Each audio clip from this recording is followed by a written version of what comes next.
అంబానీలలో పెద్ద అంబానీ ముఖేష్ అంబానీ, చిన్న అంబానీ అనిల్ అంబానీ. ఎందుకంటే ఆస్తుల పరంగా చూసుకున్నటువంటి సందర్భంలో ముఖేష్ అంబానీ సక్సెస్ అయ్యారు, అనిల్ అంబానీ ఫెయిల్ అయ్యాడు. ఆ మధ్యన డబ్బులు కూడా అతని ఆస్తులు సీజ్ చేసినటువంటి పరిస్థితి.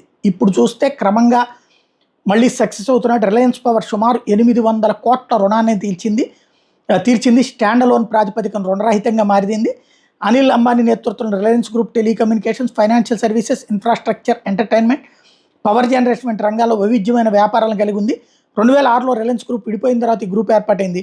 2002 జూలై 6న ధీరుభాయ్ అంబానీ మరణించిన తర్వాత అప్పటి $15 బిలియన్ సమ్మేళనం ఇద్దరు సోదరులు ముఖేష్ అంబానీ, అనిల్ అంబానీ మధ్యన ఆ వ్యాపారం విడిపోయింది. ప్రస్తుతం అనిల్ అంబానీ నేతృత్వంలో రిలయన్స్ గ్రూప్ లిస్టెడ్ స్టాక్స్ ఏంటి? రిలయన్స్ కమ్యూనికేషన్స్, మార్కెట్ క్యాప్ 335 కోట్లు, షేర్ ధర 52 వారాల కదలిక ₹2.49 నుంచి ₹1 దాకా కనిష్టాన్ని సూచిస్తోంది. షేరు ప్రస్తుత ధర ₹93. Reliance home finance market cap 132 కోట్లు, ప్రస్తుతం ఈ షేరు ధర ₹4.05గా ఉంది. 52 వారాల కదలిక తర్వాత ₹5.80 గరిష్టాన్ని చేరుకుంది. ₹70 కనిష్టాన్ని సూచిస్తోంది. రిలయన్స్ ఇన్ఫ్రాస్ట్రక్చర్ మార్కెట్ క్యాప్ 4,876 కోట్లుగా ఉంది.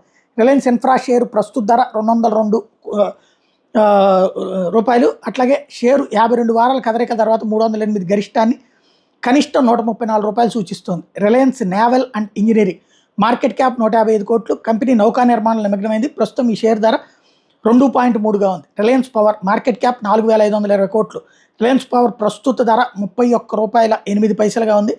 షేరు 52 వారాల కదలికల తర్వాత ₹34.45 గరిష్టాన్ని, ₹13.80 కనిష్టాన్ని సూచిస్తున్నాయి. కాబట్టి ఇంకా మార్కెట్లో అతని వ్యాపారం నడుస్తోంది.